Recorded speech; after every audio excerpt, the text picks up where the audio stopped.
Let's see what it looks like. Okay, so if I come back here, heck, I think that's good enough. I mean, it shouldn't be, but okay, so here's the deal. Yesterday we were doing a webinar with Indiana, SCBWI, yay. And I'm not going to sugarcoat it, things went kind of awry. As soon as, I think we were only like 10 minutes into it, and we were disconnected, like very suddenly. So, and it had nothing to do with it wasn't anybody's fault. It's just the technology had changed. I think there were some new updates, and it just, these things happen. So, I was kind of a little freaked out and watched a movie and went to sleep. And when I woke up this morning, there was a movie on Turner Classic Movies called The Story of Three Loves. And I'd never seen it before, and it had a lot of really famous people in it. Kirk Douglas, Leslie Caron, I think, Moesha Scherer, who's a fabulous ballerina, in case you've never seen her. Okay, and apparently we're gonna have to turn this off. Actually, before we do that, I need to take a picture of my board here, because I kind of just set this up. That's the beginning of the timeline from my novel. And I guess we need something to wipe it with. I use these. Okay, so while I'm doing this, just kind of to explain, I saw it, and this movie was called The Story of Three Loves, and it wasn't about romantic love. It was about people who were passionately in love with art. One was in love with trapeze art. I mean, he was an aerialist. And one was in love with French poetry, and one was in love with dance. And so it occurred to me after watching everybody yesterday, because I could see them on the Zoom, the top banner, that the people that were actually signed up for the webinar are people that are already pretty established as far as writing.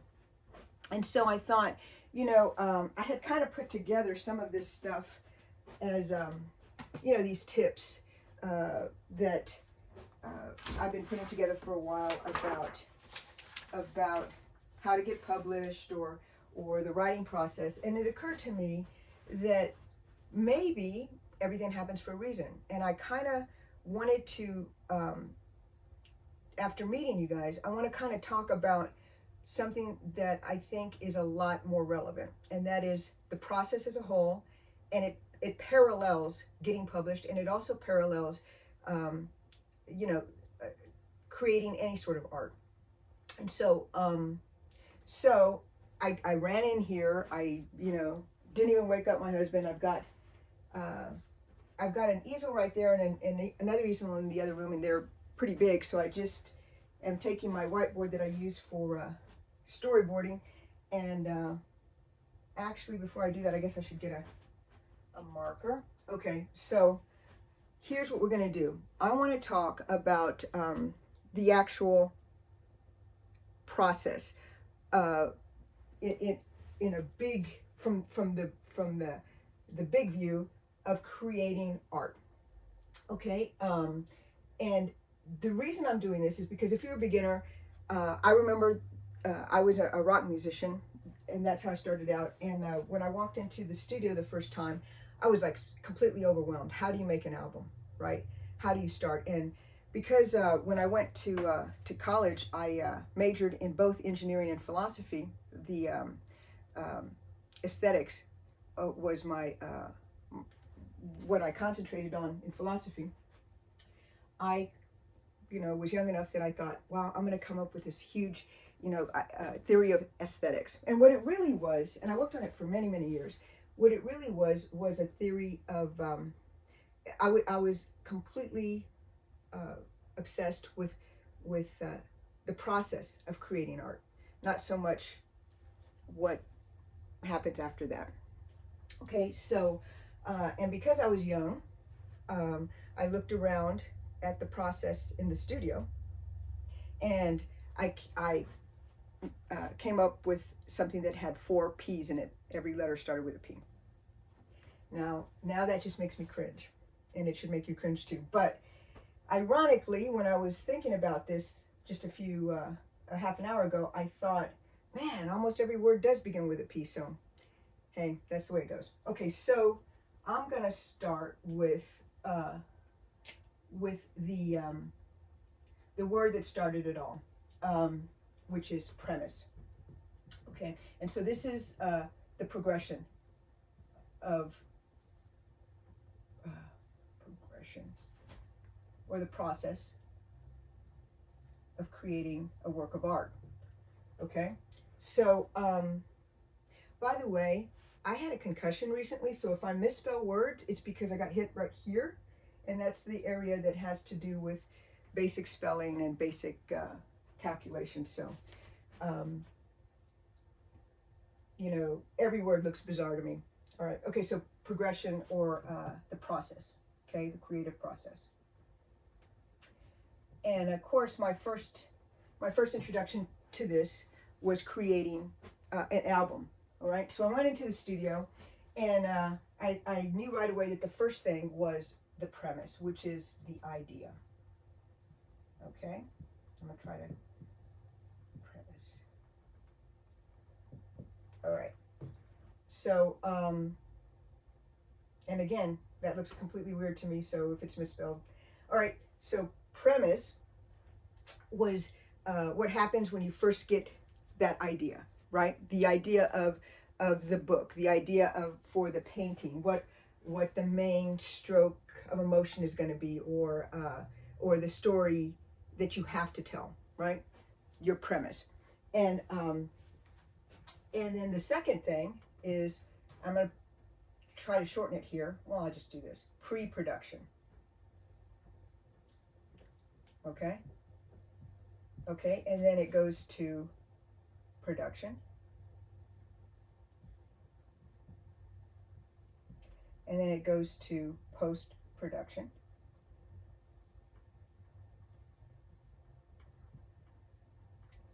And then it goes to delivery or product. Okay? And I guess nowadays people would add, and I swear I just thought of this, I'm not trying to do it on purpose, but publicity probably. Okay? So, it occurred to me that, and we're going to discuss all of these in just a minute, but it occurred to me that there's a piece before this, and I'm going to call it the spark, the impetus for what happens, okay? And ironically, I would think, you know, most people think that the big deal is probably here, right? But this is your book. This is your painting. This is your, well, it's really, it's the outline, okay? This is the execution. This is the editing. And I'm not talking about basic editing. I'm talking about, you know, final editing. Wait a second, that's one T, right? And we're gonna have a little problem with the spelling. There's nothing I can do about that anymore. Okay, so, premise. Originally, the reason I came up with this, was because I heard about somebody walking or driving by this billboard, and it said, where is, I think it was Mariana or something like that. And it was this billboard that had been along the side of the highway for like, I don't know, 30 years apparently. And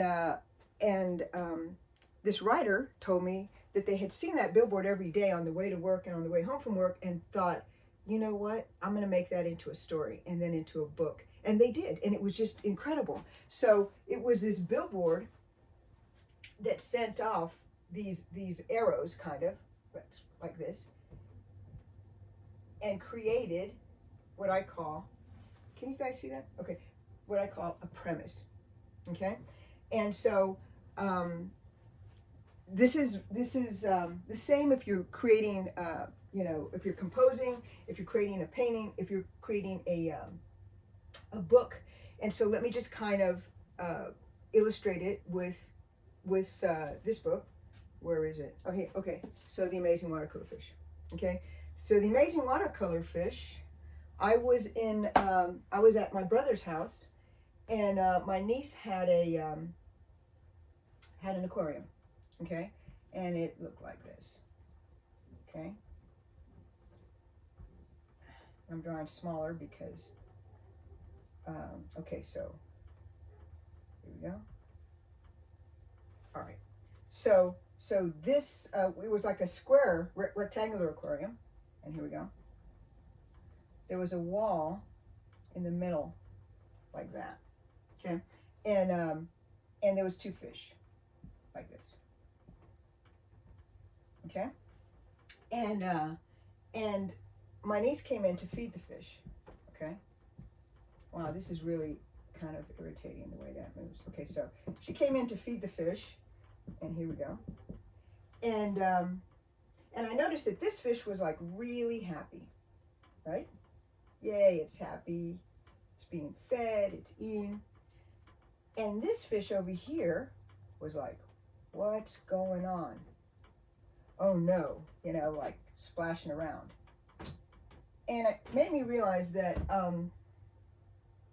first of all, that this fish probably thought that the food was just being wasted, because this fish was unaware of the fish right on the other side of this wall.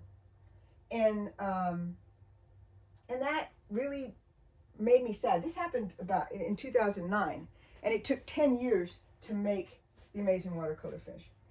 And but this was the idea. I had a marker, and there was a napkin, and I took the napkin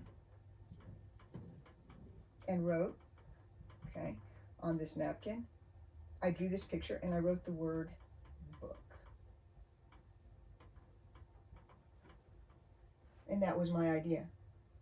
And the whole book clings to that premise, right? It's, and I'm going to read the book again in a little while because Angie asked me to, but so that we don't have to, you know, stick yesterday's 10 minutes with everything else. But this was the premise, okay? And then it was really weird because about a week later, because it was near Christmas, both my husband and I got the flu, and we were really sick. I mean, we couldn't even make Christmas dinner at my mother's house and with my relatives, and my father has passed away, so we were really sick.